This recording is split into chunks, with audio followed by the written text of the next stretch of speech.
बिल्कुल डाइवर्ट करने, डाइल्यूट करने, पत्थरबाजी लगातार जिस तरीके से आप पूरा प्रशासन शासन बदल दिए हैं, तो आप ममता दीदी पर कैसे आरोप लगा सकते हैं? डीजी बदल दिए, होम सेक्रेटरी बदल दिए, चीफ सेक्रेटरी बदल दिए, सभी जिले के कप्तान बदल दिए, तो वहां तो सरकार अब केंद्र की है और केंद्र प्रायोजित गुंडई हो रही है।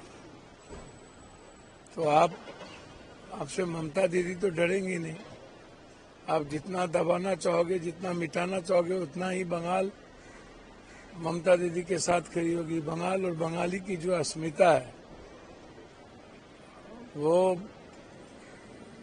सर्वश्रेष्ठ है, इसलिए पूरी साजिश है इसमें, केंद्र और केंद्र प्रायोजित पत्थरबाजी हो रही है। जिस तरीके से सर बिहार में मुख्यमंत्री को लेकर के कहीं न कहीं कयास लगाए जा रहे हैं कि जेडीयू भी दावा कर रही है कि निशांत कुमार को बनाना चाहिए, अंदर ही अंदर कहीं न कहीं खुल करके इस पर बात नहीं हो रहा है, आप कैसे देख रहे हैं? देखिए, इसको क्लियर, तुरंत बहुत ही क्लियर करने की जरूरत है, क्योंकि पूरा बिहार त्रस्त है, पूरा बिहार परेशान है, पूरे बिहार की स्थिति, हालात अच्छे नहीं हैं।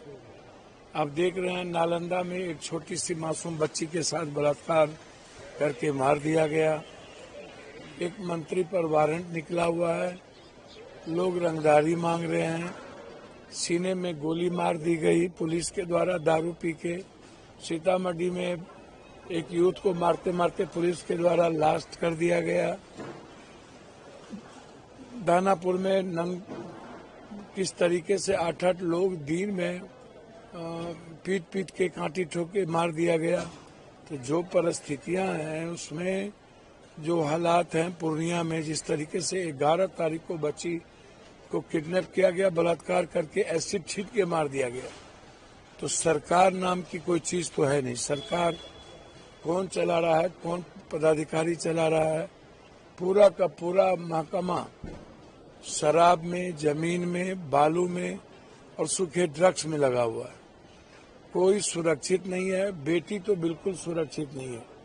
और ये कब तक बच्चियों का बलात्कार होता रहेगा?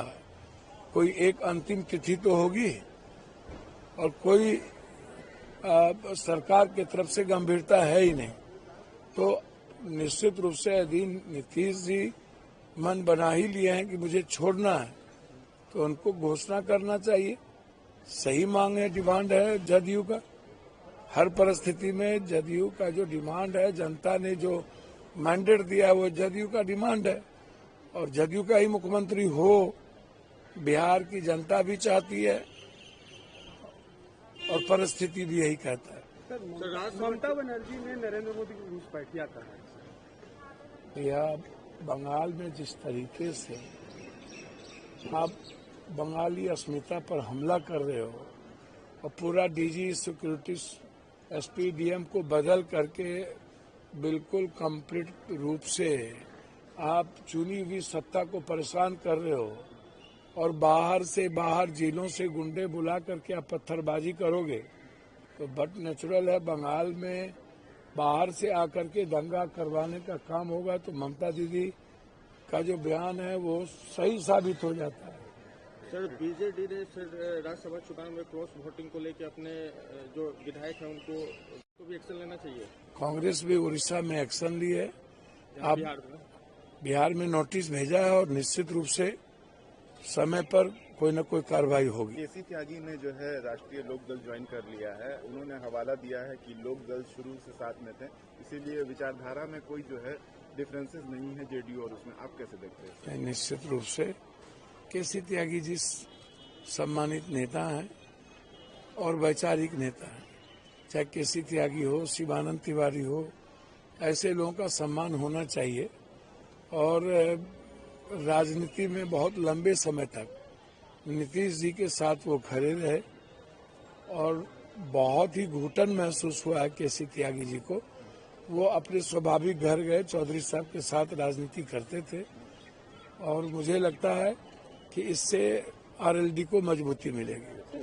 प्रियंका जी को एक जिम्मेदारी अभी मिली, और पहले से ही बीजेपी कहीं छोड़ रही है, कहीं कांग्रेस छोड़ रही है, तो बीजेपी का तो काम ही है चुनाव के वक्त पैसे पर लोग पर प्रभावित करके ईडी सीबीआई से प्रभावित करके लोगों को इधर से उधर करना, जनता को दिग्भ्रमित करना। फिर भी असम की जनता कांग्रेस के साथ खड़ी है। सर, एक आखिरी सवाल सर, ममता बनर्जी ने कहा है कि जो बंगाल को छेड़ेगा जहन्नुम बन जाएगा। यह गलत क्या बोला? ममता बनर्जी लड़ाकू महिलाएं हैं और उन ममता बनर्जी से लड़ने और संघर्ष करने का कैरेक्टर सीखना चाहिए।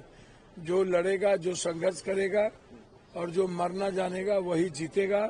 घर में बैठ के फेसबुकिया और यूट्यूबर बनकर के राजनीति और सामाजिक जीवन नहीं जिया जा सकता।